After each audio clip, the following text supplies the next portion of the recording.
Listen, Savannah. Hello, hello, hello. It's another Monday, y'all. It's another Monday. Hey, I'm about to play something. I want you to listen to this. This individual who I give a really, really hard time, a lot, said this reminded him of my service. I do not own the rights to this music. This is Whitney Houston's music, not Keisha Gibson Carter's.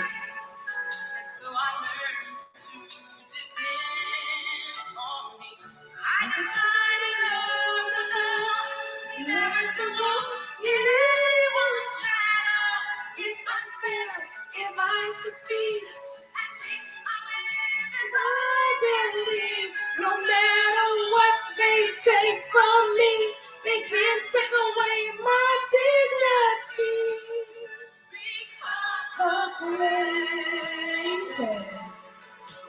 Because love of all is happening to me. I do not own the rights to this song. I found the greatest love of all inside of me. The greatest love of all.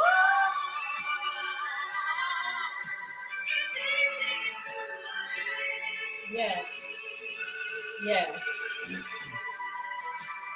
Learning to love yourself. Listen, above all, above anything you're going through, love yourself. And anything anybody says about you should be none of your business. The lyrics of that song, that particular piece really blessed me when this individual presented to me the elements related to a lot of what my topic was going to be tonight. But I decided not to major in the minor and to carry on as I always do. You may have read that tonight's topic was broken media and the magic of the media. Broken news in the magic of the media. We are going to go in a different direction because I realize what's most important, and I realize that our media specializes in deflection and distraction, and I'm not interested in helping them fulfill their goals. And so what I will do is I will post at some point tonight, because this is not priority, the raw footage of the video that went viral. And that's the part that was dramatized. Mr. Moody and Mrs. Shaw, they took a point to actually add drama to the video. And so you will see in the raw footage that I have acquired, the body cam footage from the sworn police officer that's serving as the mayor's bodyguard, personal assistant, the person who fetches his food, as well as open his doors. We're paying this individual over $70,000. Our police department invested in his training, and this is how we are using his personnel in the midst of us being down over 100 police officers. Never in the history of Savannah has a sitting mayor had a personal assistant in the person of a sworn police officer to serve as a personal driver, so forth and so on. And so as opposed to going hard like the media does, I decided to carry forth with presenting to you the fact that tomorrow is an important day. The last couple of days, over the last week, has been important to our citizenry and our responsibility as it relates to voting. So we're going to be bringing to you a handful of candidates tonight, and we're going to be talking about briefly their plea for you to go out and vote for them, of course, but also just telling you a little bit about why they want you to vote. And then I'm going to be asking on behalf of the Gordonston neighborhood and some of our other communities, I'm going to be asking on their behalf that all of the candidates Our city ordinance says that candidates have 10 days to remove their signs from the streets of Savannah. Now, I can say this because I once was a candidate with a lot of signs all over the city. I hated that part of campaigning, littering my city with political signs. Um, our citizens don't care to see them after the election because we have another election coming up soon after that. So if your election is over, win, lose, we're asking that you remove as soon as possible all of your signs from right of way as well as private areas. That's on behalf of residents of Gordonston and all other communities throughout the city of Savannah. First up, we have tonight Mr. Clinton Coward, Libertarian for District Representative 165th. He is essentially just trying to fight to get on the ballot. He's trying to fight to get on the ballot, y'all. And before I wrap up with the candidates tonight, I also will be asking that you all stick around for a little bit because we were privy to the NAACP meeting this past Sunday, and they had as their guests the mayor of the city of Savannah, the current mayor. And I just want to do a little bit of a follow-up on some of the information he shared that was not so factual and honest. And so with that, I want to welcome again one of my favorite people, a new dear friend, Mr. Clinton Coward. And so listen, Clinton is with the Libertarian Party. I am not, but I recognize that an injustice anywhere is an injustice everywhere. And we know that right now, our communities across the state and across the nation are under threat with regard to voter rights, as well as candidate rights, and those individuals who want to present themselves and exercise our American freedom to run for political office. And this gentleman has to take some extra steps beyond paying a fee and getting his name on the ballot. He is now taxed with a new rule from the Secretary of State that says he has to get signatures. He's going to tell us more about it. Go ahead, Clinton. Thank you for having me, Kesha. Pretty much an old rule that was re-implemented by the wonderful Georgia Secretary of State requires me to get 5%, 5% of the handwritten, not electronic, handwritten signatures of registered voters for the area or the office I'm running for, which is District 165. Now, what alarms people when me or one of my volunteers approaching their door is, well, outside of still being, afraid of COVID and exposure, people are not, comfortable giving their information, like their date of birth, what county they live in, their full address, which this petition requires them to do. Print their name, deliver a signature, their date of birth, their address, the county, and today's date, that we approach them. Some people think automatically that, oh, this means I'm voting for you. I like to make something clear. If me or any of my volunteers knock on your door, this petition does not mean you're voting for me. It simply means that you think I have a right to run for office. If I meet the criteria, which I did, I paid the fee and everything. So by signing this petition, you believe in true ballot access. You believe in fair elections where everyone who is qualified is allowed to run. So here are some other pitfalls that you may or may not know about. The District 165, well, it was redone in December. So we had nothing but an old registry list to go by before it was redistricted. Now the new redistricting voter registry list has been released 7 days to us. So we're having to go over the signatures we already have to see if they're still valid. You can imagine how many signatures are probably going to go in the trash and we can't even use. Now, after we acquire the correct amount of signatures handwritten. We're going to have to get them notarized and then, go to Atlanta and submit them to the county. So that's what we're dealing with in my campaign. We're just trying to get on the ballot. So we haven't even been able to run a real campaign where I can talk about my platform. Right. And that's what I find most unjust about this situation. And as I stated, injustice anywhere is injustice everywhere. And while I am not a libertarian, I do believe in our American rights. And when you see something like this happen to an individual like Clinton, we recognize that it could happen to any one of us or any party, depending on what side of the bed these individuals wake up on.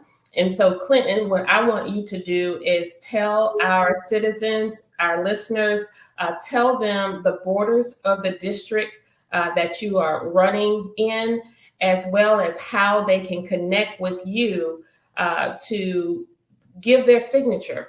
And this is my second or third time having you on since you first learned of this plight.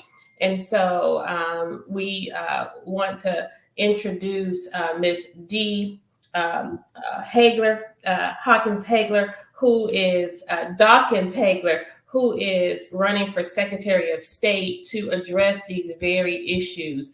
And so before I have her come in and before you go, Clinton, can you tell us what it is a citizen can do to connect with you? But most importantly, it's important that those signatures come from the right area within your district. And then as you part tonight, if you would put that information back in the chat so people can see it. And you need these signatures by what date? The date is, I think, July the 6th that we have to submit all this material. Okay. And the area that I think is in the district now, say redistricting, is all of Thunderbolt Island, pretty much all of downtown, part of Wilmington Island, not all of it, and just a little bit of Midtown. So if you live in these areas, or if you're unsure, you should be giving, I believe your motor, let me see where you should be giving your motor information card in the mail that tells you what district you're in. They mailed mine a couple days ago. So if you see 165, you're in my district. Okay, now, well, real quick, what are the four about bordering streets from what to what and from where to where? Oh, okay. I would say I know it's kind of cut weird, and is it mostly the third district that trickles over into what district? It's mostly the third district, and I think trickles over into the second district. Okay, if I'm correct. Okay. And like I said, your motor card that you got in the mail, which they're sending out to everybody, but I say redistrict everything, should tell you what district you're in. If it says 165, you're in my district. And contact me, where it's a volunteer, deliver a signature, contribute, you can contact me at Howard 165. That's COWARTFOR 165 at gmail.com. Or you can go to HowardForGeorgia.com, which is my website. But you can contact me at that email, and we need volunteers.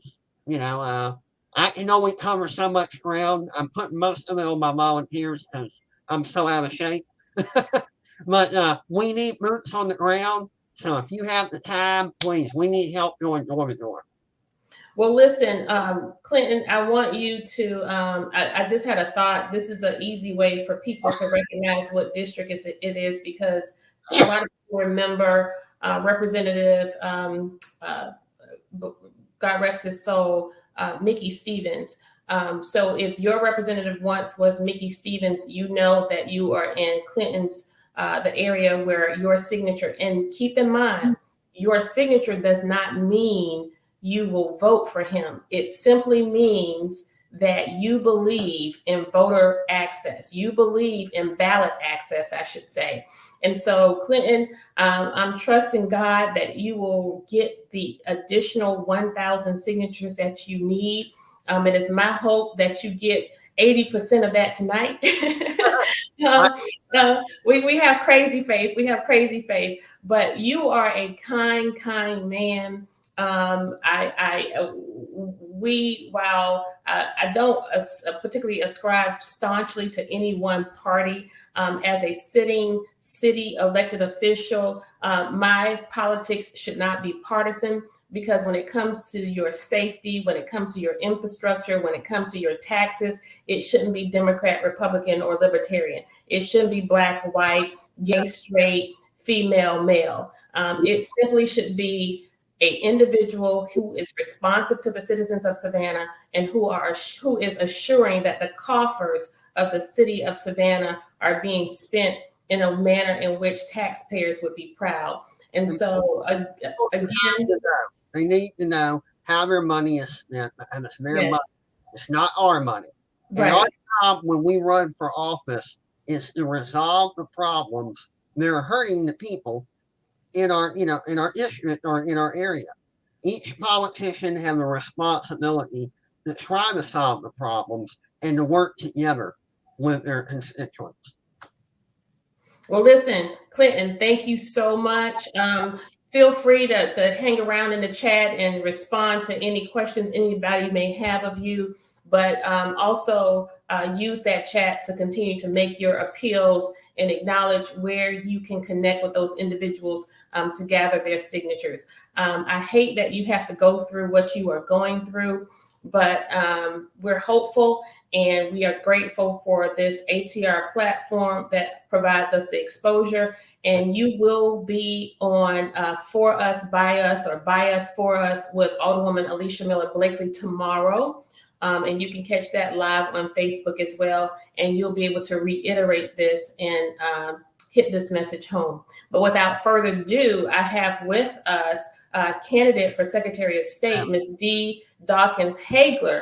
And Clinton, I'm sure she's chomping at the bit to make some changes in that Secretary of State's office that will forego individuals like you who are plagued by this type of decision making. Yes, ma'am. Please get rid of that law. Ms. Dawkins Hagler, how are you? I'm doing well. How are you all tonight? We are great. And listen, I know you are working hard, and tomorrow is the day. You are Clinton. Her field is full. Her field is full of candidates for Secretary of State, but I believe you are the only female in the race. No, there's one other female. So there's 3 black men, myself, and then an Asian woman. So there's 5 of us in total. Okay. Well, listen, this is the year of the woman, so we are encouraged and hopeful that you will make it over. Tell us a little bit about yourself, your platform, and I deliberately scheduled you all in this way because I wanted you to weigh in on the situation with Mr. Coward as well. Thank you. Before I go into my background, I want to talk to him a little bit about the law in Georgia so people can be aware of how this operates. So if you are running for a state constitutional officer and you are libertarian, you do not have to meet the criteria of 5%. So in Georgia, you have 3 different types of ways that you fall up under running. You have political parties, political bodies, and then you have independent entities. So the Libertarian Party is considered a libertarian body as opposed to a party. Under Georgia current code of law, only the Democrat and Republicans are considered a political party. Now, if you are a libertarian or any other group, you have to go before your convention, and they have to decide who will go forth and do the nominations for many of your seats. However, in the situation of a state rep or congressional person, you do have to meet that 5% threshold. But if you're running for a municipality, you nonpartisan race, you do not. So it's real tricky. And I don't know. And the law, let's be honest, the law was written so that Democrats and Republicans could have control of the system in Georgia. I mean, that is why it was done that way.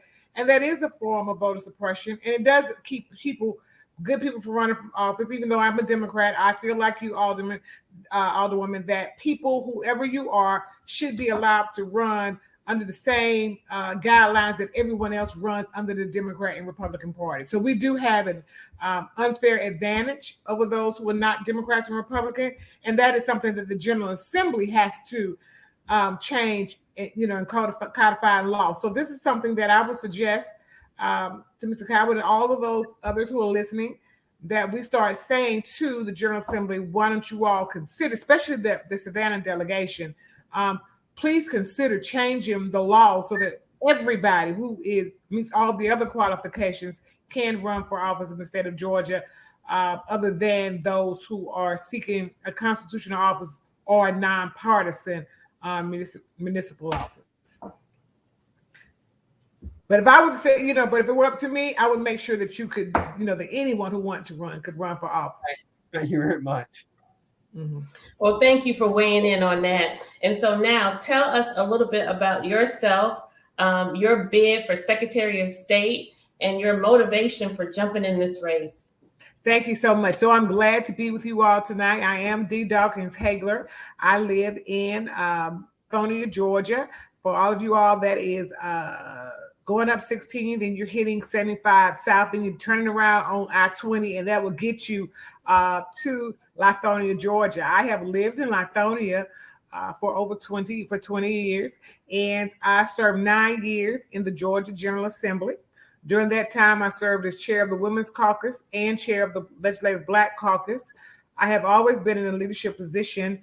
When I first got to the General Assembly, after serving a few weeks, almost a month, they promoted me to be the assistant deputy House whip in the General Assembly. And so I've always served in one capacity or in some type of leadership position. And so I'm originally from South Carolina. My background is in political science, which I received from the South Carolina State University. That is where I met my college sweetheart, who is my husband now. We've been together now 32 years. We're married 29. We have 3 children ranging in age from 20 to 30. We have 4 children, 2 grandchildren. We left South Carolina State, went to Kentucky State, where both of us received our masters again at the same time. My husband is actually active duty military right now. He's a colonel in the United States Army. He is stationed at Fort Gordon in Augusta.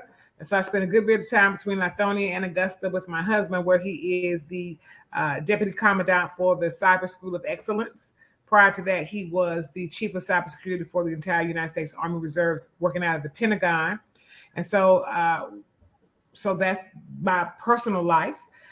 In my real life, I'm a political science, a human resource manager, nonprofit executive, and I've also been a grassroots organizer from the time I was in middle school. I've been working on campaigns. I've been a voting rights expert, worked in corporate America as well. And so I uniquely have all of the qualifications to fulfill all 5 divisions of the Secretary of State's office. So those divisions are elections, which is number 1, which is one that everyone talks about, corporations, licensing, security and exchange, and then nonprofit and charity. So those are all 5 divisions of the Secretary of State's office. And I am the only candidate uniquely qualified who has experience in all 5 areas and could hit the ground running on day 1 to execute the duties of the office. Exciting. And tell us this. This is a statewide race. How daunting was it for you to jump into the race? And you just got started in March. Yes, it was very daunting because I was not going to run this time. I ran in 2018 and came up short. But I've been pushing the Secretary of State's issues ever since I was first elected to the General Assembly in 2008, because during that time we had Karen Handel was the Secretary of State, and they had just started purging people from the voter files, saying that they were just trying to clean it up and make sure that, only those who were registered voters in the state of Georgia could actually cast votes. And then they started doing a lot of stuff with voter ID and the like. And so I started putting people in the races and helping people in 2010. And so from that time, I've just seen it go downhill because I told everybody we needed to be proactive versus reactive. And now we see where being reactive has gotten us. And so it's very daunting because you have to understand that Georgia has 159 counties. And each county is responsible for their own elections, even though the Secretary of State is the chief elections officer. Every county has their own, which is governed by their own board that's appointed by most counties. Is one seat is appointed by the Democratic Party, one by the Republican Party, sometimes by the Superior Court judge, some by the delegation. So it just depends on which county you live in and how that operates. We have seen over the last couple of years many of the laws that have been passed that throws things off. And so this position is very, very intense, because in Georgia alone, we have over 1 million businesses that are incorporated with the Georgia Secretary of State's office. So it's a huge undertaking. And so when you're talking about over 11 million people in the state of Georgia, 159 counties, you're responsible for every single person who has an incorporation and professional licensing. So yeah, that's what I was going to say. Can you just break that down for us, just to let us know exactly? Because a lot of times when we think about the Secretary of State's office, most people just think only 501c3, and then some people just think that it's just for voters and registration issues, but it encompasses so much more. It's a huge job. Huge. Yeah, so that's it's huge. So the licensing portion, so that means that if you are an electrician, or you are a barber, a hairstylist, massage therapist, a nurse, a doula, I mean, we could just run the gamut, architect, funeral home director, anyone who has to be licensed with a professional license that falls upon the Secretary of State's office. The Secretary of State has to make sure that those people meet the requirements that are set out by that board, whatever board oversees that licensing, and to make sure that they can get it in a timely manner, which we know that does not happen in Georgia. Because what I want to work on when I become the Secretary of State is making sure that there's some type of reciprocity and we get it done through the right channels. This is why it's also important for whoever serves as Secretary of State to have policy experience, as well as have a good rapport with many of the people in the General Assembly, because you're going to have to go and ask for certain things, such as making sure that certain things are done on the state level through the laws, so that people, let's say you move in and you're a nurse, registered nurse, and then you have to sit and wait for an unspecified amount of time because we don't have the reciprocity. Let's say that job didn't have the reciprocity immediately for you to be licensed here in Georgia. So that happens with many of the people when they move to Georgia. They're not able to get their licenses in a timely manner, which holds them up from their family being able to have things they need for them to become self-sufficient as soon as they hit the state of Georgia. And so that's one of the things that I'm really going to work on, is making sure that the licensing process is running much more efficiently, and to make sure that there's good customer service, because many of the problems that they're facing is because people cannot get people on the telephone in a timely manner, and that will frustrate anyone when you want to get something done and you can't get somebody on the phone and you cannot navigate the website that seems to be in some type of maze. It is not just a maze for licensing, it could be a maze sometimes for corporations and security and nonprofits, and of course elections, because the Secretary of State changed the doggone website a month and a half before this election, and now people are really confused and don't know what to do, and it's already crashed numerous times because you're trying to do too much in a short amount of time. Yeah. And so listen, before you go, and this is, I really liked your energy when I met you and was inclined to provide support in the short amount of time you gave us. But we got those cards out. We hit the East Broad Street reunion. We went over to the villas of St. John, and so we at least 200 more people know about you, and maybe you'll get 10% of those votes. So and that was just it was convenient for us because it was on one of our stops, and we had sort of a captive audience there. But listen, good candidates. You both are, and we just admire you both, your energy, your love for community, and the spirit of altruism that you bring to the table. Now, before you leave, tell us about this prestigious accommodation that you have, ma'am. Brag on yourself a little bit. You are the recipient of it now. How do you say it? What is it? Okay, thank you so much for that, Alderman, and thank you for all that you do. I really appreciate your support, and I'm glad you're speaking it into existence. It hasn't happened yet, but I am. And I have been nominated for the Nobel Peace Prize Now, under. that's my Alderwoman. My colleague is giving you a shout out. That's Alderwoman Bernetta Bryant Lanier, who's also. Yes, a bulldog. Yes, bulldogs. We're gonna give you a little bit of that on my show tonight. Y'all can have it. Go ahead. You know, bulldogs.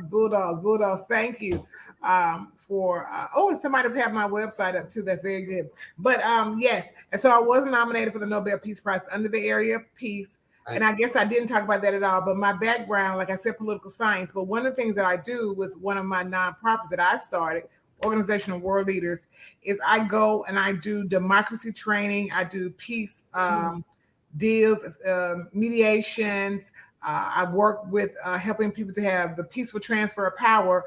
And I do all of that pro bono because that's something that God just kind of laid on me to make sure that there was peace in the world and to make sure that we are connected with our brothers and sisters on the continent. Now, I do more that does, that I do get paid for, but all of those things that I was nominated for are the things that I do for free. Like I will go in and give micro grants to widows so that they can be self-sufficient, so they can have sustainable development, especially in Africa. Because if you're in Africa, many times when you become a widow, then you're put out on your own and everything is taken away from you. Sometimes they take your children.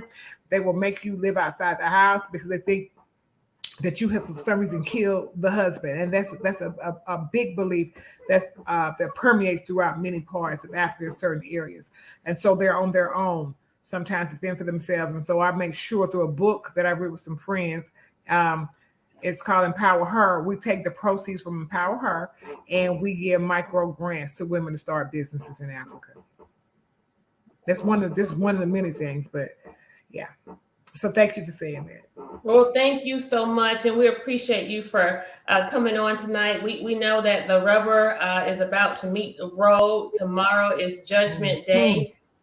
We wish you well. And Clinton, I wish you well. And you gathering those signatures. And so the web addresses, yes, all of that is in our chat. And you all can feel free to engage with people while we're online or even after we leave. So thank you so much for joining us tonight. Miss Doc, I always want to say Hawkins. And people do it all the time. It's something about that D and the H and the alliteration. Right, all the time. Right. Well, we appreciate you, Ms. Dawkins, Hagler, and Mr. Coward. Thank you both so much. Thank you. Okay, so do we have our next candidate on? Hey, I'm on the Kesha Gibson Carter show. I made it. Oh, stop. Listen. Thank you so much. Thank you so much for stopping in. We wanted to give you an opportunity to have a place in this space and to let your face and your voice be known. We have been knowing you since I first became elected and just admire your stick-to-itness and your tenacity. I can't remember exactly what office it was that you ran for the first time around. Nonetheless, we connected during that time and you left a great impression on me. And now you are running for state senator for Georgia State Senate District 2. Okay. District 2 covers Greater Savannah, most of Savannah, Port Wentworth, Garden City, and Thunderbolt. So it's a pretty wide position. The office that's currently held by Dr. Lester Jackson. So I'm honored to be in this race. And so tell me this. What was it that caused you to gravitate to this Senate seat? And I want to make mention that there's another candidate in the race, Mr. Derek Mallow. And both of you guys, I think, are swell gentlemen, and you made it very, very difficult for me. So outside of giving you this space in this place, just tell us about what it is that you're looking forward to and what was it that caused you to gravitate toward this particular race? Wow. So as you alluded to earlier, I originally ran in 2020 for the county commissioner seat, District 7. That's West Chatham out here where I live. We ran a great race. I ran against a 20-year incumbent and we had great numbers there. And I've always had a passion for politics. I was never a public servant. I mean, it's instilled in me, even as a young adult, you know, through through my family involvement in the community. And I took a leap of faith, got into a race again with a 20-year incumbent. We actually had a great showing, but I fell a little short. Fast forward to this year, something that, you know, I looked at the state seat. I got into it because I have a vision for this area. I have a vision for, excuse me, to write a lot of legislation around our social justice issues. So whether that be healthcare, voting rights, you know, how we invest in our youth, public safety, you know, income, if you look at wage in our state, we are far behind. And as state legislators, I think we have to do something about that. So that's my vision around issues. And that's the reason that I got into the race, to make a difference there.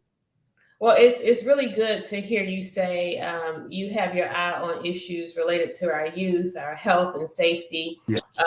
Health care. Those are all very important issues, and we need someone who will be carrying the water of the citizens and not the establishment.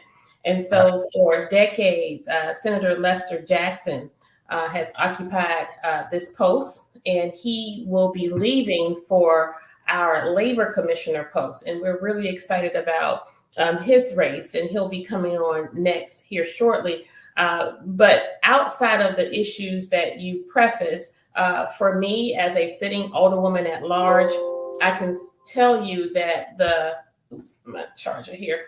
I can tell you that the most pressing issues for us, where the Senate race is concerned, give me a second here.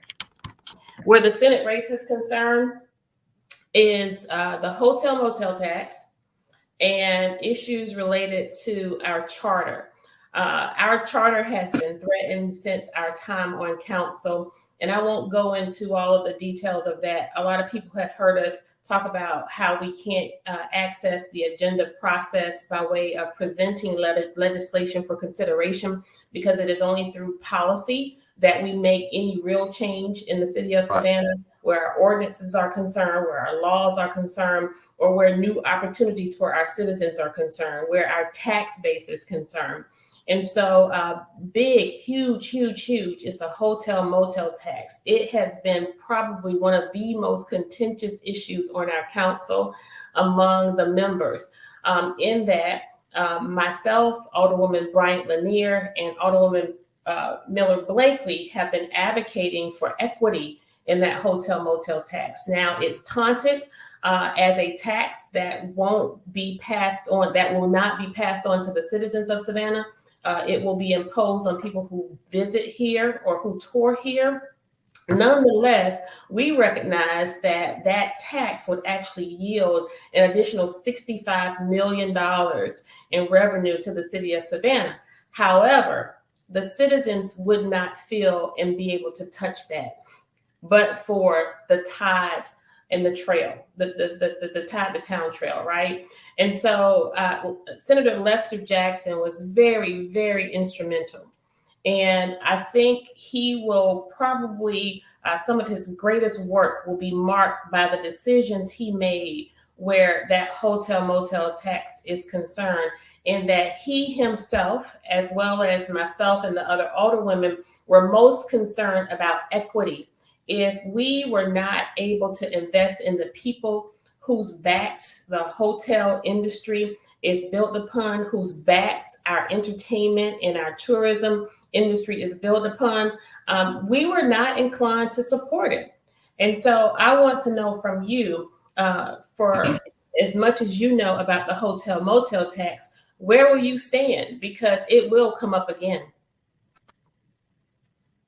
Man, great question. I felt that Senator Lester Jackson, it took a lot of courage for him to do that and to push back on that. And the tax itself isn't bad tax. Most of the cities have. I think the question comes into play. What about the allocation of money? Right. Where is that going? So that standpoint alone, I think he was right. We need to revisit that, make sure that it's going back into the communities. I mean, we have this community here, the backs of our frontline workers. When you speak of hotel workers, restaurant workers, city workers, all of that, we take care of the city. I'm very passionate about our frontline workers. I manage these individuals every day, and we have to do everything in our power to take them. So we need to look at the tax. I believe it's a good tax, but we need to make sure it's going in the right pocket, so to speak. So that's my thought on it. I don't have a problem with the tax, but we need to make. You sound like Mhm. quite possibly, if this decision were to come before you, if we are not happy with the division of the resources, we may be able to persuade you to stand on the side of not us, but on the side of the people. I will stand on the side of the people. You can mark this interview for that. Yes, Absolutely. sir. Well, Absolutely. listen, before you leave, why don't you tell our listeners how they can find out more about you before tomorrow, and what is it that you want them to do? Well, you can find more about me by going to my website, vote4, F-O-R, orlandoscott.com. And I need you to vote. I need you to go out tomorrow. Your vote is your voice. Make sure you get out. And if you haven't done so already, exercise that option. I need you to vote when you see District 2 Senate seat, Orlando Scott. Make sure you check my name for that. And I promise I will be your ears, your voice in Atlanta during our next session. And thank you again. Bless you. Thank you so much for having me. Well, bless you, sir. And we want to thank you for, the one word that I think of when I see you or hear your name is steady. You are a steady guy. And we appreciate everything you bring forth to our community. Thank you so much. And you have a good night. Thank you. You too. And feel free to engage in the chat. Listen. We have heard from a handful of intrepid candidates, and we are hoping that all of the individuals who have presented themselves for service, we pray that things come out in a manner in which you desire, and that's of course to win. While we don't have a dog in the fight, we do say kudos to everyone who presented themselves for service. I know oftentimes we make what we do look easy. It's not easy running. Campaigning is probably by far the most difficult challenge that a person could face. And it is particularly challenging and stressful for family members of candidates. So kudos to those husbands, those wives and children and family members and colleagues and coworkers. Kudos to you all for supporting your candidate. We know how important you are to the backbone of everything it is that they do. Do we have our next candidate, Mr. Producer? Yes. We have Mr. Lester George Jackson III. I'm honored to be a part of your show tonight. Did you put your entire government name? I put what my mother named me. I never knew your middle name was George. I learn something new about you every day. And, I always am so excited to see you because I'm always reminded that we have the same anniversary date. We absolutely do. That is so unusual. That's what we celebrate together. The very same wedding anniversary date. Now tell me, did we discuss whether it was in the same year or I was in 1990? I think I got married in 1996. We got married in 1996. Yes, and so we did have this conversation because I think we kind of almost got married around the same time. My wedding was at 2:00.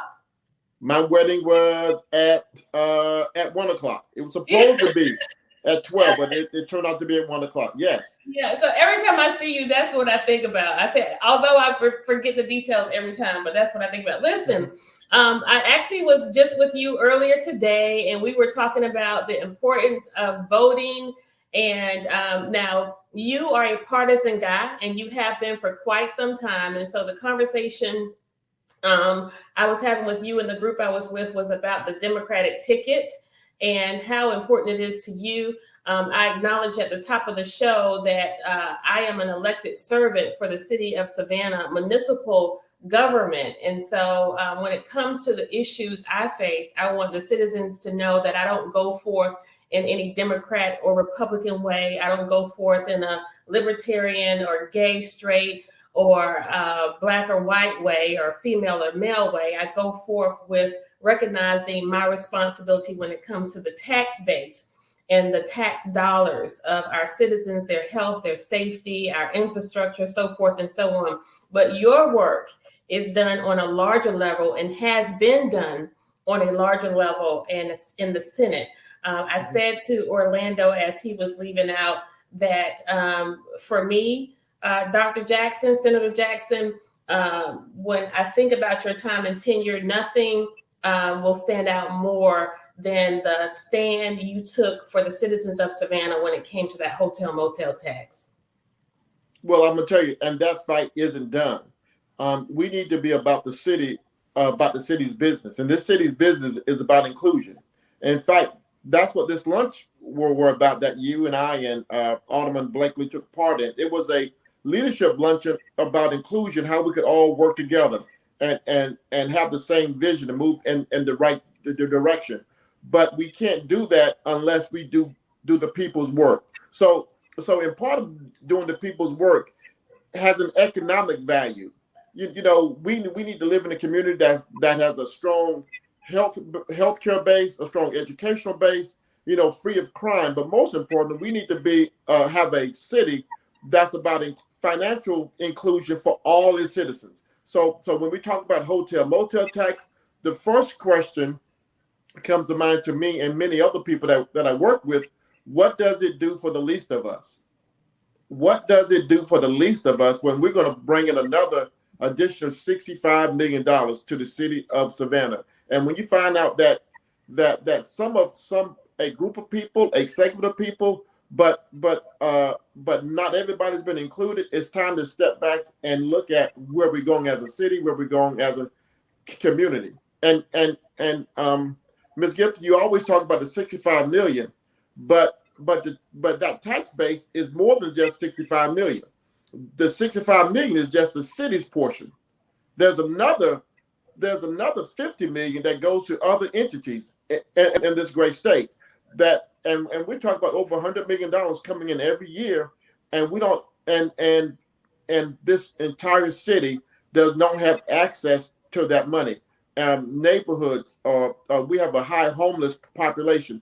We have a high jobless rate. But more important, we have so many people that's underemployed, that don't have a livable wage. We need to do everything possible to make sure that these young men and these young women have access to have a livable wage, so they don't have to work 2 and 3 jobs, so that they can be home with their children, so that we can raise a prosperous community. I'm sorry, I'm talking a lot. I'll shut up. No, it's good. It's good stuff. It's good stuff. Listen, and you come with so much depth every time you come, and I'm a little bit selfish, and I feel bad because I rarely gave you an opportunity to actually talk about where you are moving on to and why. Now, I'll tell you, we were a little bit outdone when we learned that we were losing you to the Senate. But when we recognized where we could use you most, we got a little bit excited. So how much time how long were you senator? What was the deciding factor? What made you wake up one day and say, you know, I've done all that I can do. I need to move on. And then how did you decide to move on to labor commissioner? Well, let me. Oh, Dr. Jackson, let's not do this tonight. I can't hear you. Now? Okay, that's better. That's Okay, better. yeah. For the past 16 years, the Labor Department has been doing things to Georgians instead of for Georgians. Our Mm. Labor Department has not been accessible to the people of Georgia. The job opportunities from the Labor Department has been dismal, and the fact that the claims recovery has been less than stellar drove me to run for this office. As serving as vice chair of our Senate caucus, I handle all the complaints of my caucus members. And their number one complaint last year was the lack of response we had from the labor office. We had people out of work during this COVID pandemic, and they needed their money. They needed to take a step because we needed to change the Labor Department. People need access to their claims. People need access to the Labor Department, and also people need job opportunities, economic opportunities. We live in a system here in Savannah where we encourage people to be entrepreneurs. We encourage it, but we don't give them any money. We don't give them any guidance, and we don't. And as a government entity, we don't help them become entrepreneurs, and we don't let them a part of the system. And I'm telling you, when I become the labor commissioner, I'm going to encourage entrepreneurship. I'm going to encourage jobs that pay livable wages. And when big business come to Georgia, and these plants come in, I'm going to talk about three things: minority participation, not just with the jobs, but minority participation with the contracts and the development. Minority participation with supplies company feeding into this car manufacturer. But more importantly, we're going to talk about livable wages for the citizens of this community, because we need job opportunities and we need to have a trained workforce. And I want to be the labor commissioner that actually train the workforce to work for this car company that's coming in, because this is the best opportunity in the next 10 years that people in this community can get access to these great jobs. And when this car plant is manufacturing, it's the labor commissioner that's going to be responsible for training people. And I'm not going to be about that. I'm not going to be a labor commissioner that's going to bring in other people from other parts of this country to take those jobs. I'm going to train folks right from Chatham County, right from Savannah. The people I grew up with, they need access to those jobs that's paying $25, $35 an hour. And when I think about your transition to labor commissioner, I described you as a person who has depth, and that's what I feel like you will bring to the role most. In that a lot of what you did and do in the Senate will be transferable and useful as labor commissioner. And so with that, tell us what we can expect tomorrow, what you want people to do tomorrow, and how they can help you get over the hump, sir. Well, on the ballot, there is going to be a spot on there for candidates for labor commissioner. I want everybody to vote for Lester G. Jackson III. I'm the best candidate for this job. I've been in the General Assembly 20 years, but more importantly, I've been chairman of the Georgia Legislative Black Caucus. I'm the one who put the Martin Luther King Monument on Capitol grounds at our state capitol. But more importantly, I've shown my leadership ability here in Savannah and under the Gold Dome. And this is a season for proven leadership. We need somebody who's going to stand up to folks and be in office for the right reasons. And I'm going to stand up, speak up, and back it up by bringing jobs not only to Savannah, but this entire state. So vote tomorrow from 7 a.m. to 7 p.m. Lester Jackson, Lester for Georgia. Google me. Thank you very much. And I saw you today was the first day I ever have seen you with tennis shoes on. So are you in work mode? You going to be going for the next 24 hours, sir? What is that all about? We probably won't get any sleep until this time tomorrow. We're working all night, working all day. We're going to make some stuff happen. We're going to change Georgia. And I know you're nonpartisan, but we're going to change Georgia blue. We're going to bring a governor who understands that the least of us need our opportunities, and that's going to happen in November. But she needs a team. Stacey Abrams needs a team, and I'm going to be a great part of that team. The second most important office in this state besides governor is the labor commissioner. So please vote for your homeboy, Lester Jackson. And you know, Dr. Jackson, I don't feel like I'm putting you on the spot here, but I would be remiss if I did not ask you about the role unions will play with you as labor commission. Well, I think unions in our state has been shut out and not involved and not been involved at the table. You know, I've been a great ILA supporter, a great supporter of the Carpenters Union, a great supporter of the Central Labor Council. Labor is so important, not only to Savannah and Chatham County, but this entire state and this entire country. We wouldn't have a 40-hour work week if it wasn't for labor. We wouldn't have health care for all of our citizens if it wasn't for labor. We wouldn't be talking about a livable wage if it wasn't for labor unions getting together, talking about job ready first. We wouldn't be talking about apprenticeship programs if it wasn't for unions stepping up. So I have much praise for the unions. The reason we are a proud state and a proud country is because organized labor got people together to fight for the least of us. So I'm proud that both my parents were proud union members, and I follow that same tradition of being a strong union supporter, but also knowing that unions provide the opportunities for all of us, whether you're a union member or not. Unions provide opportunities.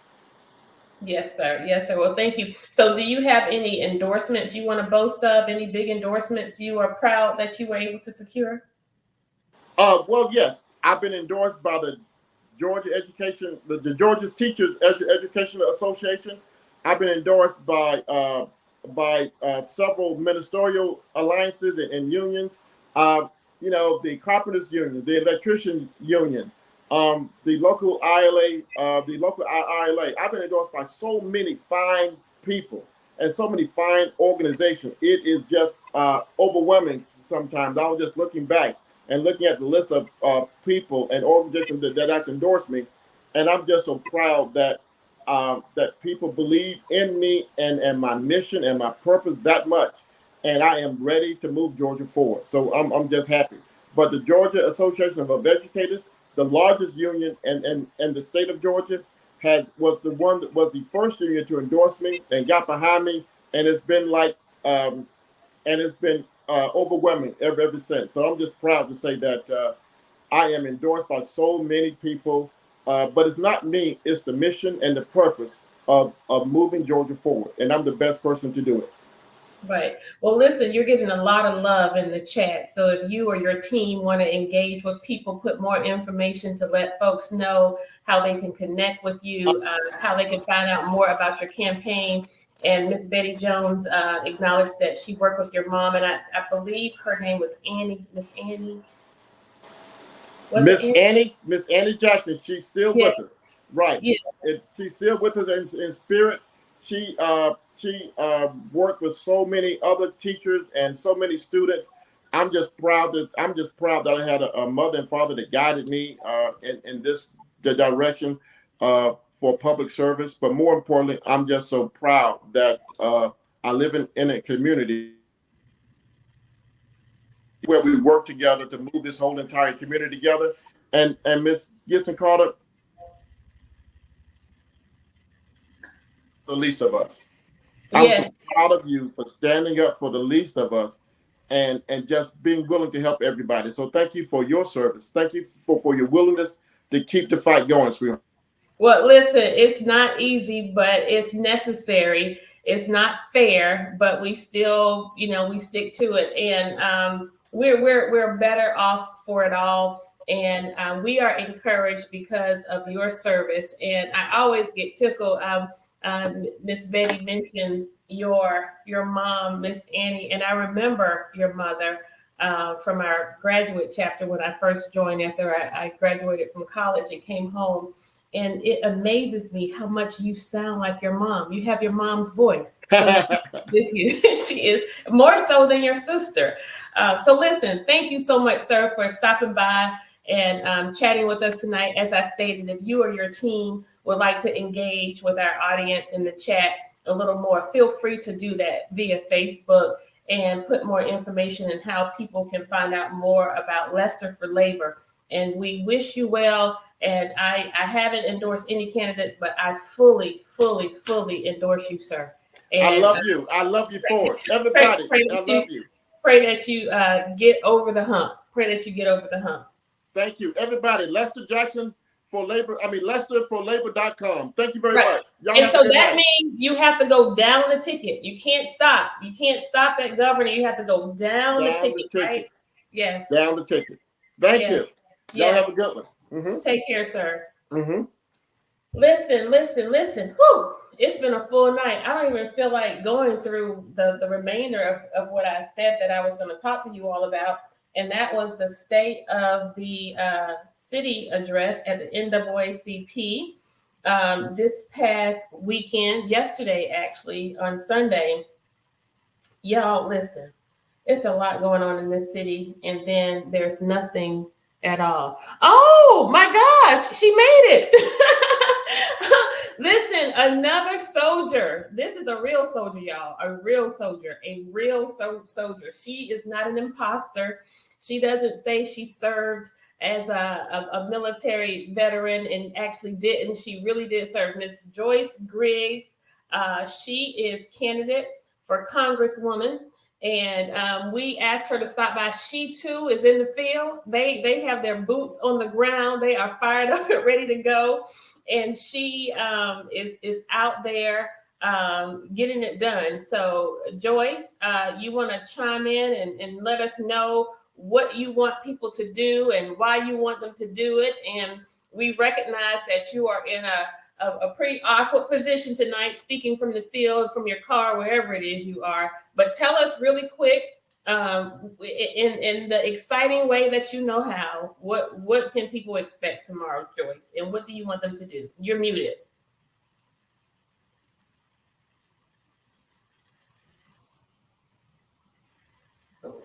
You're muted, Joyce. I'm sorry. Can you hear me now? Yes, ma'am. Yes, ma'am. Okay, great. Yeah, listen, we're on the road coming back from Baxley, Georgia. And actually, I need the people to get out and vote for Joyce Marie Griggs for U.S. Congress, 1st Congressional District. As some of you may know, there's 2 other ones in there. And unfortunately, one of them is claiming to be a civil rights lawyer, which is a civil rights lie. He's got a commercial running on WSOK saying an award-winning civil rights lawyer. That's a lie.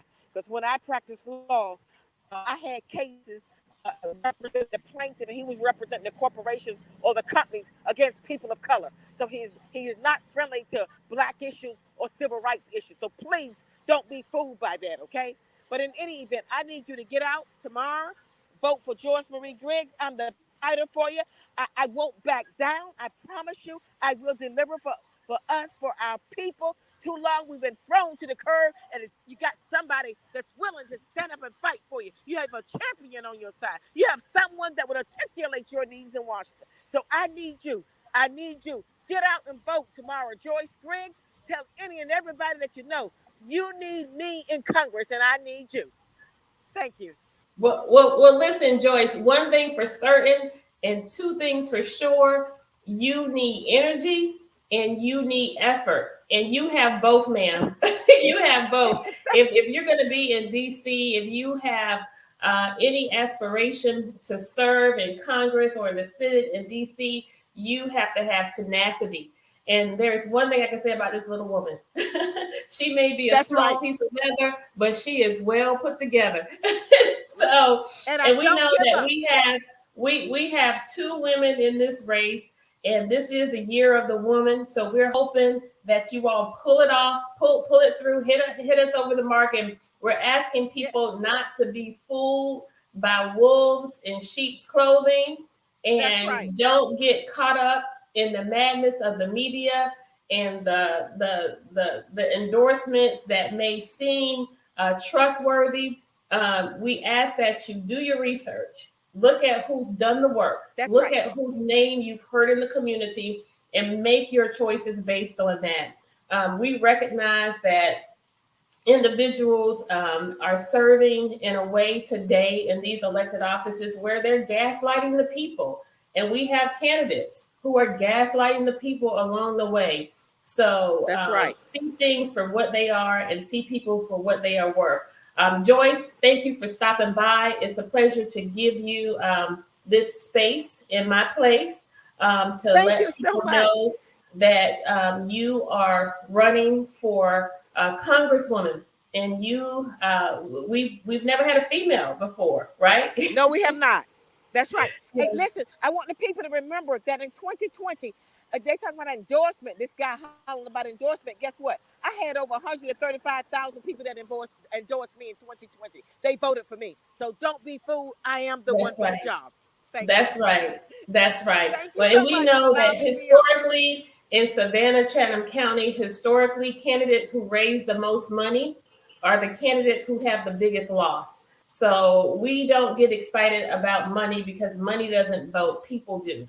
So listen, you take care, and we know that the press has not been very friendly to you, and they've been just downright biased and unfair.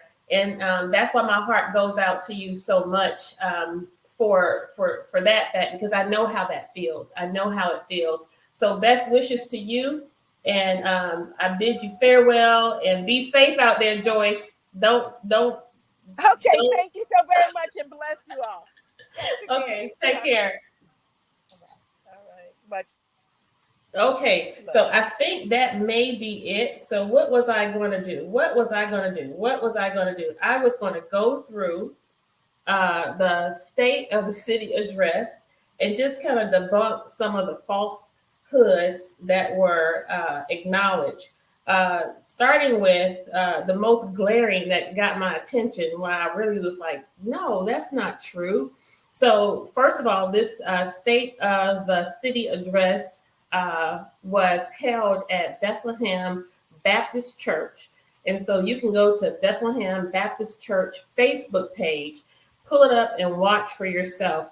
I also have the raw footage I stated earlier at the top of the show. This is my last time addressing this. And the next time it's addressed, it will be via my attorney for individuals who wrote false reports. And, I found it interesting that we had body cam footage of an episode in the rotunda of City Hall, but we don't have body cam footage released to date of the death of Mr. William Harvey. We don't have a shot spotter or body cam footage for the death of the child in Yamacraw. So again, people, don't get caught up in the madness of the media and major in the minor things that don't matter when it comes to your safety, when it comes to your taxes, and when it comes to the health and harmony in our community. So with that, we're just going to thumb through here really quick. The issue related to our the acknowledgement for, first of all, the fairgrounds. The fairgrounds is a huge debacle.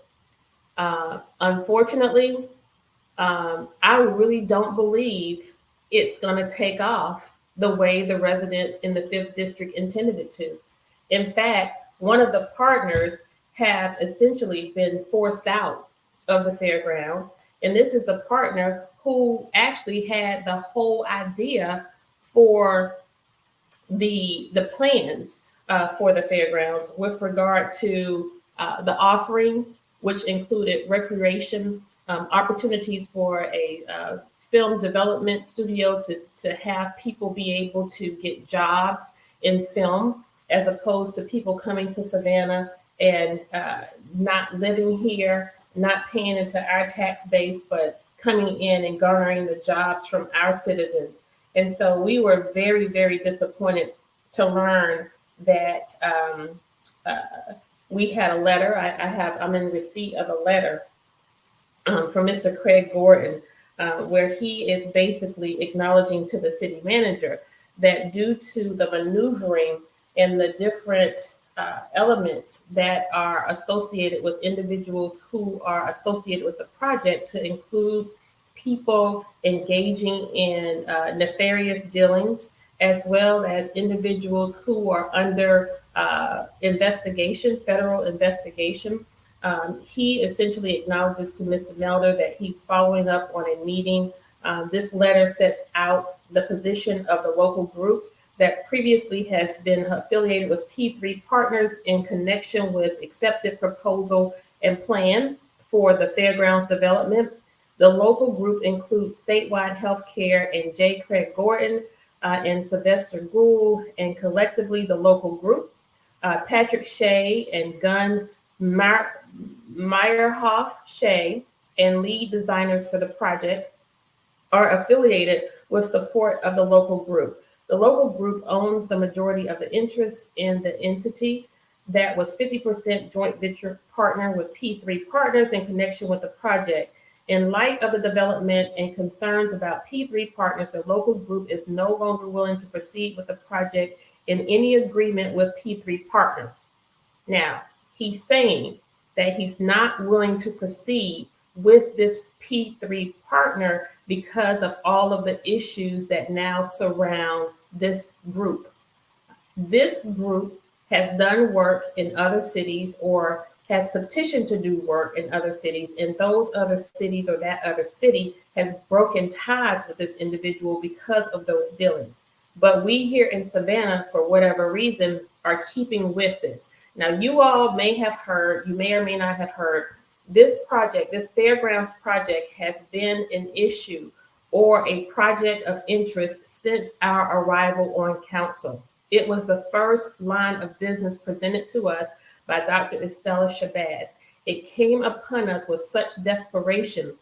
She was motivated to take us to Atlanta to meet individuals who we later learned would become a part of this project. And as a result, I was in position to recuse myself and or acknowledge it to the city manager, Michael Brown, at the time, and recently, Jay Melder. According to them, there was nothing wrong with us being introduced to these individuals, despite the fact that I thought that there was an unfair advantage. I was inclined to move forth with my vote for the project in its scope because the residents of the 5th District. If you check my record is always aligned with the voice of the people. Even when I didn't want to do it, I did it for the voice of the people, knowing that something was going to go awry. Because when I started to see the usual and the unusual suspects who are now associated with the group, people who were making up businesses to be a part of the group, I thought, oh my God, what's going on here? Then I saw folks joining and forming ranks and alliances who had never had anything to do with each other before. Yes, I knew something was wrong. So again, this individual, J. Craig Gordon, is essentially asking to break away. Now, I received this letter and I'm thinking, oh my God, why are you not a part of the project? So when I got this letter, I called him and I said, why did you decide to back? He said, I didn't back off of the project. I just said that I was not willing to go forward with this individual who had all of these nefarious accusations against their person. In light of the development and concerns about P3 Partners, the local group is no longer willing to proceed with the project in any arrangement with P3 Partners. The reasons for unwillingness in the local group's position on moving the project forward to a successful conclusion are set out below. So if he's saying these and he's acknowledging his concerns, to include a copy of a news article on the indictment that alleges fraudulent schemes. Further, it is our understanding that P3 Partners has acknowledged to the city that Mr. Nielsen remains active with P3 Partners, but P3 Partners apparently has promised that he would not be directly involved in the project. He goes on to say further investigation revealed that nonprofit P3 Partners affiliate that P3 Partners proposed to use in connection with financing for the project Municipal Development Foundation is defunct. It lost its federal tax exempt status for failing to file tax returns for 3 years. It also has failed to maintain active status as a legal entity. So it goes on, and I can share this with anybody who reaches out to me. It's pretty lengthy. in terms of the scope and the depth. But again, this is a project that the mayor reported in the state of the city address that was successful without any mention of this. I'd like to show y'all my phone without any mention of that, right? The other thing, the Duran Avenue project is not successful. The Duran Avenue project, right now, the residents of Poplar Place, they do not know, they have not been communicated with fully and openly and honestly about how that project will affect them, whether adversely or rather help them. And so we know that almost 2 years ago, we signed off on a $1.2 million request for some study. The Duran Avenue project has been a project for as long as I can remember.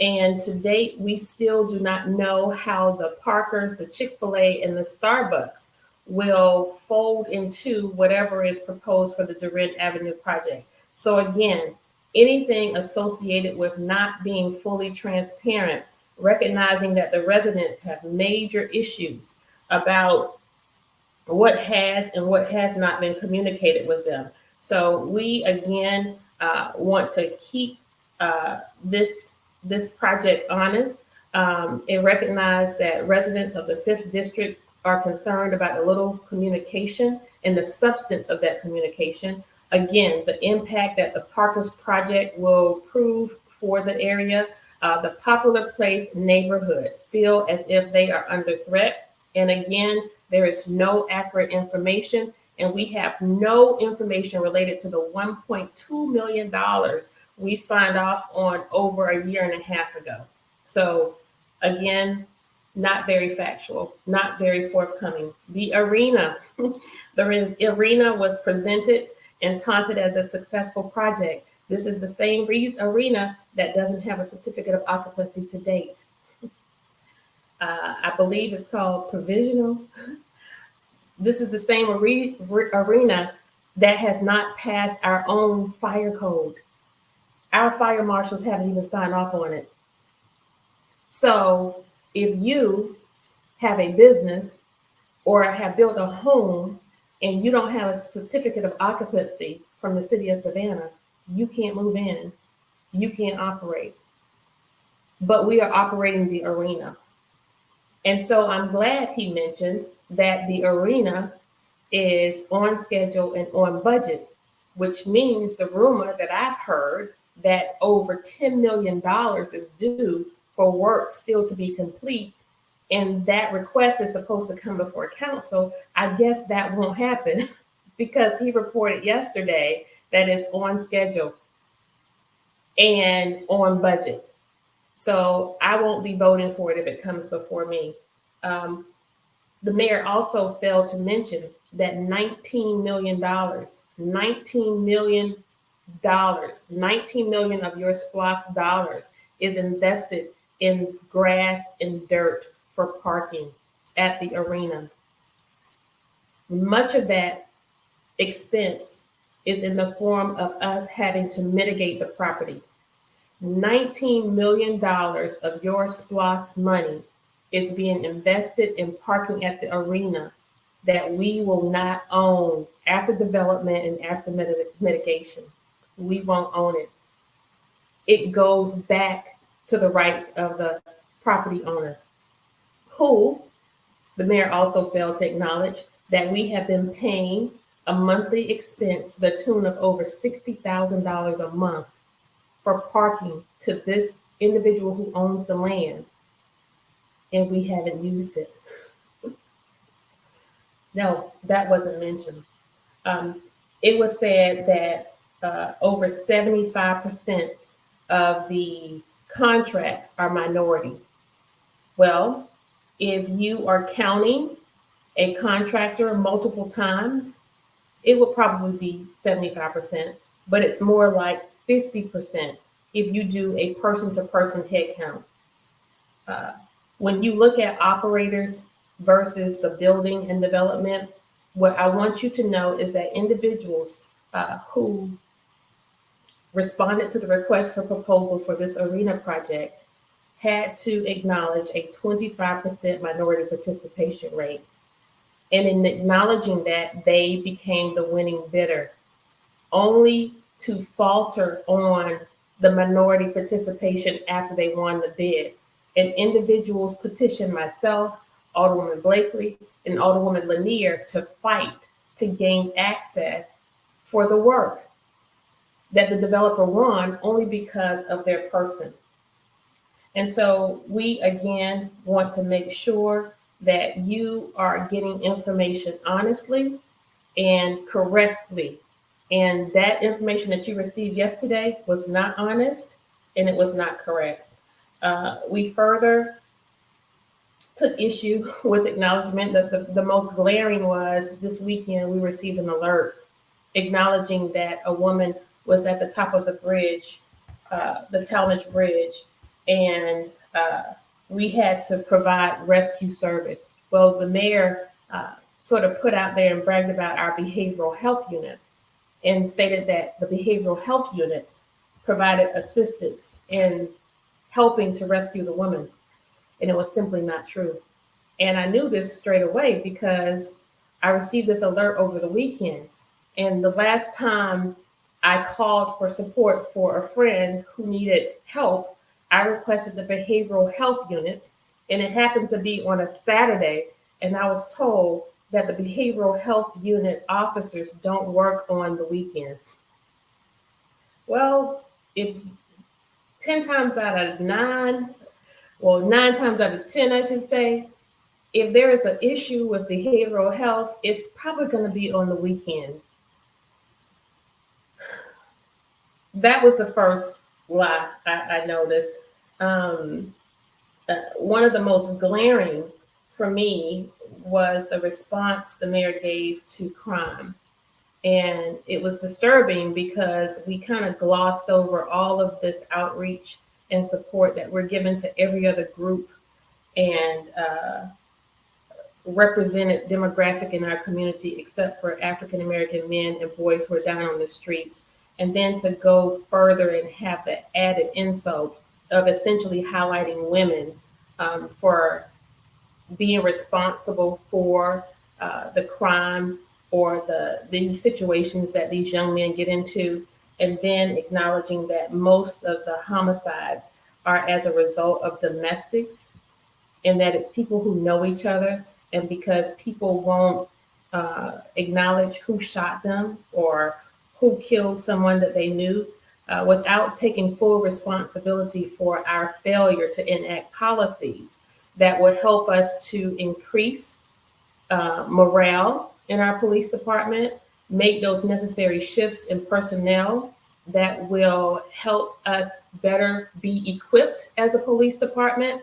And then as a community, what are some of the policies that we could have initiated, that we have failed to initiate, that help our vulnerable communities who these crimes are happening to? And so that was another kind of glaring account that was basically kind of cringeworthy. And you just start to see, like, is this really real? This is in a room full of people, like in a church, that we're having these conversations, and this individual is like standing before these people and not being very truthful and not being very honest. We talked about the Rockingham Farms. He talked about Rockingham Farms. This is one of the biggest mistakes, I think, of this administration, where we bonded. One of our first acts was not to bond something that was going to benefit the community, but in true fashion, one of the first agenda items, among the first agenda items, big agenda items, was to bond Rockingham Farms, which is a warehouse. And we were supposed to receive, in exchange for our bond dollars, giving individuals forklift certifications. We approved this 2 years ago. To date, I have no idea how many certifications or if people have even been given certifications. Again, another glaring item.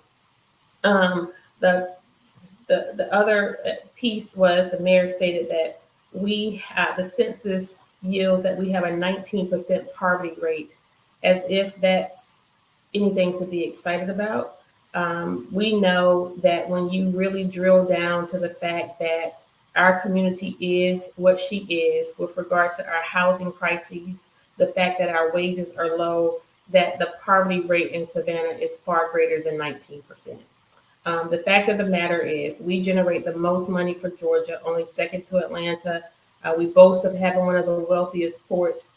We have a great tourism industry, but still to date, even with ARPA funds, the city of Savannah, Chatham County, between Chatham County, the city of Savannah, and the Board of Education, we have over nearly $300 million, nearly $300 million earmarked for this county. And it's supposed to be for COVID relief, for people in distress. These funds have very limited restrictions, very limited restrictions. We could use it for almost anything we want, but we still have people with utilities being cut off. We have people who are being forced out of their homes, people who are unable to pay their mortgages. And we have organizations that are hoarding these dollars, and the coffers of the city of Savannah, Chatham County, and I'm not sure about the Board of Education, but we're not doing what we ought to be doing in our community with our people where these resources are concerned. We do, and one of the things that we're factual is we have made some improvements to our sanitation department. We are hopeful that with the changes in the administration, as well as the new equipment, that people's recycling will be picked up on time and often. And we hope that the services with regard to our refuge service will increase and be better as well. We talked about Shot Spotter. The mayor talked about Shot Spotter. Well, where was Shot Spotter when the 15-year-old girl was shot and killed in Yamacraw?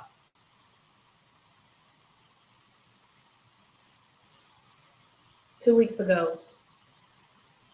Did Shot Spotter capture that? I think the story goes the mom actually found her daughter. And it took more than a few minutes, more than 10 minutes, more than 15 minutes for the police to come. Neighborhood safety engagement is what the mayor acknowledged in response to the heavy crime that we have going on the streets of Savannah. I'm not sure of this statistic, 16 homicides in 2022. And again, acknowledging that most of these homicides were domestic. That's simply not true. We want to let moms know and grandmothers know who were highlighted as being responsible individuals, that we know that the pain and the stain that remain with you after the death of your loved one is great and it's real.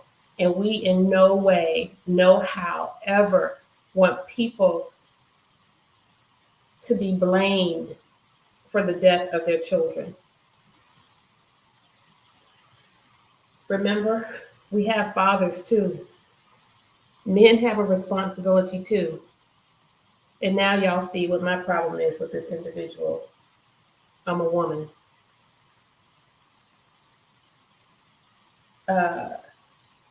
We heard him blame the state of Georgia on issues related to the number of guns that we have on the street. Our police recruitment, while it's down everywhere, as the mayor acknowledged, we know that there are huge problems and issues within our police department with personnel that is a great contributing factor to the morale problem. We have multiple letters and people are documenting it in their exit interviews. I think it's not factual and not fair to our current police officers who are still trying to get through in this department to say that the recruitment issue that we have is as a result of it being down everywhere. Officer involved shootings. As a leader, when you have a problem, you acknowledge you have a problem. You be honest about the problem because that's the only way we are going to solve it. And the honest truth about officer-involved shootings is that we have far too many young, inexperienced police officers on the force who are left to their own devices. We have less and less, fewer and fewer seasoned police officers training our new police officers. Whose problem is this? This is our problem, because not only are we putting our citizens at risk, we are putting our police officers at risk. Their health, their safety, as well as their freedom. Uh, the hotel motel tax. Well, you heard Dr. Jackson talk about the hotel motel tax. You heard Mr. Orlando speak about the hotel motel tax. And when the mayor puts out there that the hotel motel tax was something that he was disappointed in, did you hear him say anything about equity in the hotel motel tax for the people whose backs the industry is built upon? And yes, we know that those dollars are very, very restricted. The hotel motel tax dollars are very restricted. That money has to be spent via the policy on tourism products, right? But we also know that there are ways in which we can be creative and strategic and moving money around and leveraging those resources with our partners to say, in exchange for these dollars, would you consider increasing the wages of your workers? Would you consider programs to help with childcare, programs to help with parking, programs to help with increase in advanced education? There are ways to help people with this amount of money, even if the dollars are restrictive. We get creative with everything else. Why can't we get creative to help our people? With regard to the growing port and the Savannah College of Art and Design, we're tired of you trying to have the courageous conversations. We don't need any courageous conversations. We need some courageous moves. We need some courageous policies that are just going to put into place and set into motion the resources and the revenue that we so desperately need to pour back into our community. It's high time that the winners stop taking it all. And we don't want to be punitive, and we don't want to put forth mandates that may appear impossible. But what we do want to do is we want to engage with partnership so that these individuals recognize their responsibility to not give, but to return back to Savannah that which she is owed. We are done having those conversations.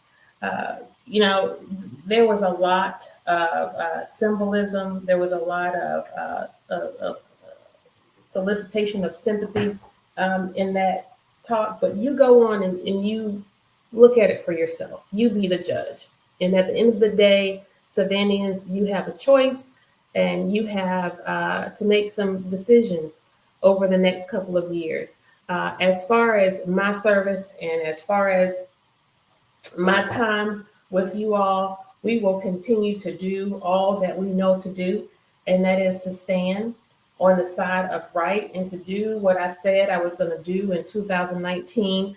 When we won the election the very first time, I got up off of my sofa and I ran for office, having never run before, and we beat a strong incumbent, and we did it with a little bit of money, almost 100 to 1 odds, right?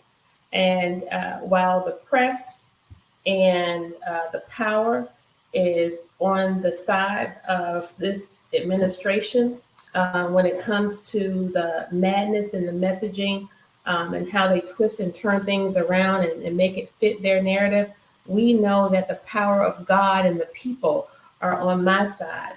And that's what's truly going to make a difference as we continue to go. In the weeks to come, I want you to keep your eye on the Fairgrounds Project. We want you to keep your eye on the Weeping Time Project. And we want you to continue to stay engaged. And do not rely on updates. Do not rely on narratives. And do not rely on information for any media outlet. If you want to know anything about the city of Savannah and your local government, you watch it for yourself on our government television. You can view it on Facebook. It's oftentimes archived on Facebook, and it's always archived on our City of Savannah website. For individuals who do not have access to social media and access to technology, we want you to go out and share these messages. We have some exciting things coming up. I'm so happy to enter this season of campaigning and elections. I'm saying that because I'm psyching myself up. I don't really like campaigning. It's a lot of hard work. But listen, I'm so excited about our candidates for tomorrow. And it's going to be an exciting day. Lots of them are having watch parties. So go to your favorite candidate's website page, call them, look them up. They will definitely need your support. It's a very nerve-wracking process waiting for those numbers to come in. I want to say thank you all of my faithful viewers for watching and sharing. I want you to make sure that you share this particular show, because we're going to post a live footage from the body cam of Mr. Billy Gray, who should be using that body cam out in one of our communities where we have high crime, but you want to put it on me, which is fine. It's okay, whatever. But we want you to share it. We want you to also share it because of the content and information contained on our candidates. And y'all remember my dear friend, Mr. Clinton Coward. Again, you don't have to vote for him, but if you live in the District 165th, he just needs your signature to get his name on the ballot. He's just fighting for his rightful place. So remember all the candidates who were on our show tonight as you go forth and vote tomorrow. We appreciate you. And as always, I love you, Savannah. Have a good night.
like that.